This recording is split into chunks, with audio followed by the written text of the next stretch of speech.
aí fazendo mais um vídeo, né, de estudo de constitucional para os amigos aí de plantão que estão estudando para o 32º exame da ordem, e no meu caso para estar revendo todo o estudo aqui, né, revendo todo esse estudo e mais alguns outros, que é sempre importante, né, para quem gosta de estudar.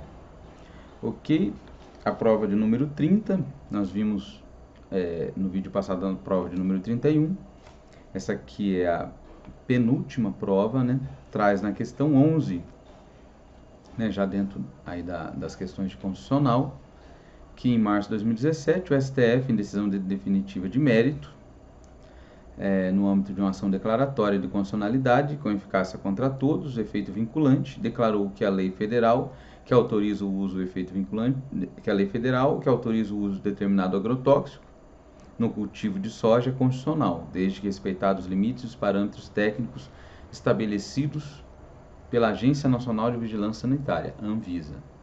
Ok? Inconformados com tal decisão, os congressistas do Partido Y apresentaram um projeto na Câmara dos Deputados visando proibir em território nacional o uso de referido agrotóxico. Ok. O caput é isso, né?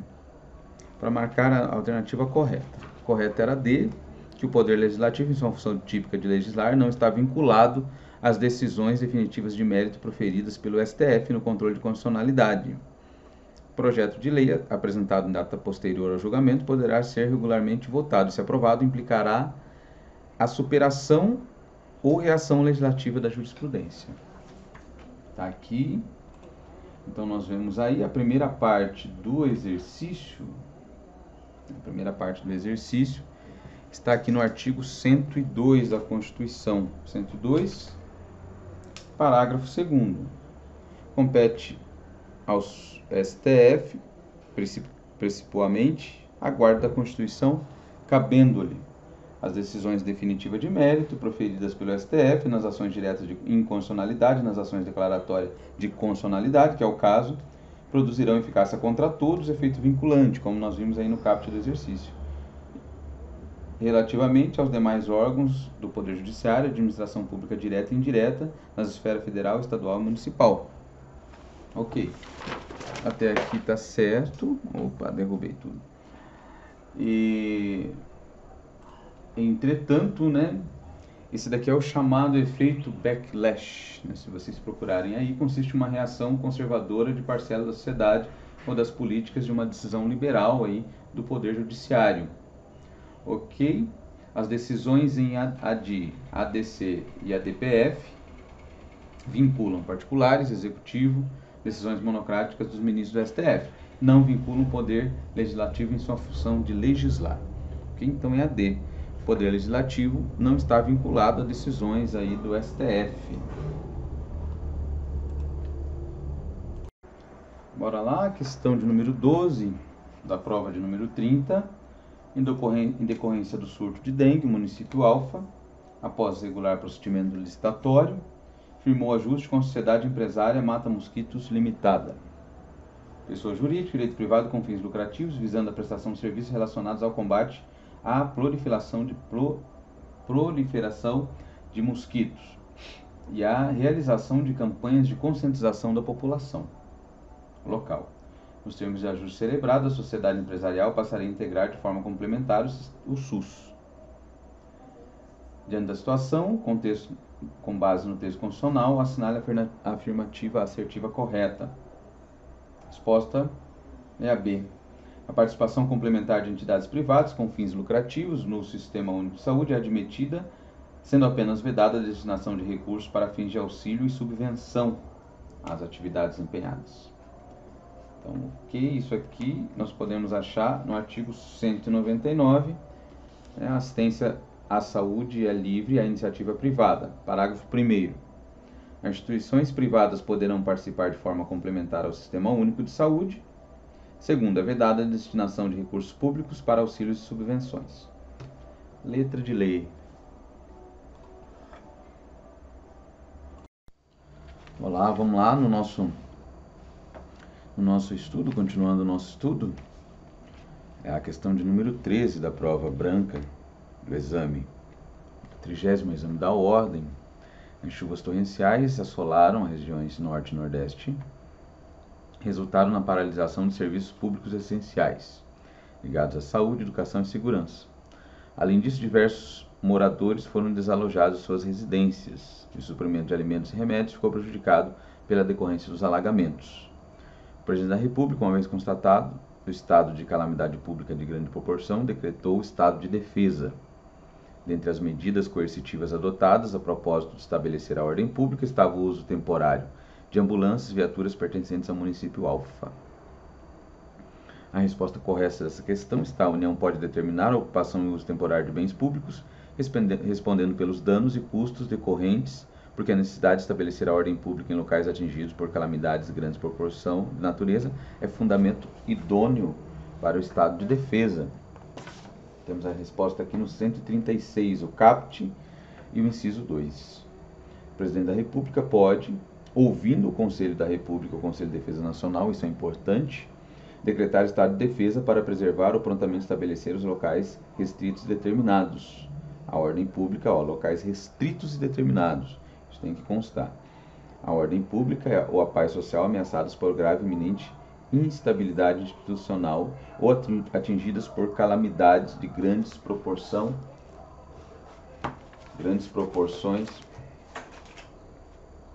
na natureza.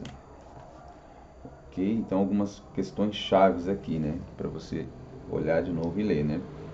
Inciso segundo, a ocupação e uso temporário de bens e serviços públicos, na hipótese de calamidade pública, respondendo à União pelos danos e custos decorrentes.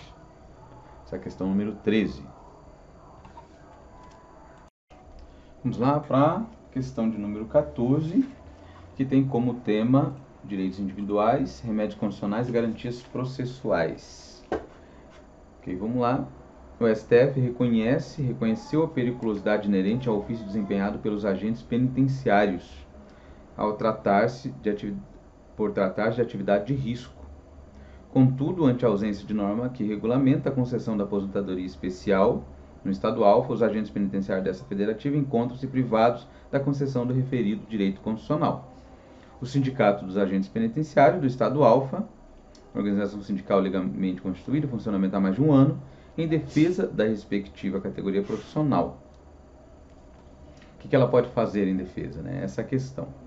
A resposta certa é a A. Pode ingressar com mandado de injunção coletivo para sanar a falta da norma regulamentadora, dispensada a autorização especial dos seus membros. A resposta está no artigo 12 da Lei 13.300 de 2016. Okay? O artigo 12, o mandado de injunção pode ser promovido aqui no inciso 3, por organização social, sindical, entidade de classe, associação legalmente constituída, funcionando pelo menos um ano para assegurar o exercício dos direitos, liberdades e prerrogativas a favor da totalidade ou parte dos membros associados, dispensada a autorização especial. Ok, então uma questão assim bem de constitucional, bem na cara do gol, né? Questão de número 15, vamos lá. Durante um campeonato oficial de judô promovido pela Federação de Judô do Estado Alfa, Fernando, um dos atletas inscritos, foi eliminado da competição esportiva em decorrência de uma decisão contestável da arbitragem que dirigiu a luta. Na qualidade de advogado, assinale a opção que representa a medida juridicamente adequada para o caso narrado. A resposta aqui é a letra C. Fernando, uma vez esgotadas as instâncias da Justiça Desportiva, terá o prazo máximo de 60 dias contado da instauração do processo para proferir a decisão final. Poderá impugnar o teor da decisão perante o Poder Judiciário. Nós temos aqui no artigo 217 da Constituição.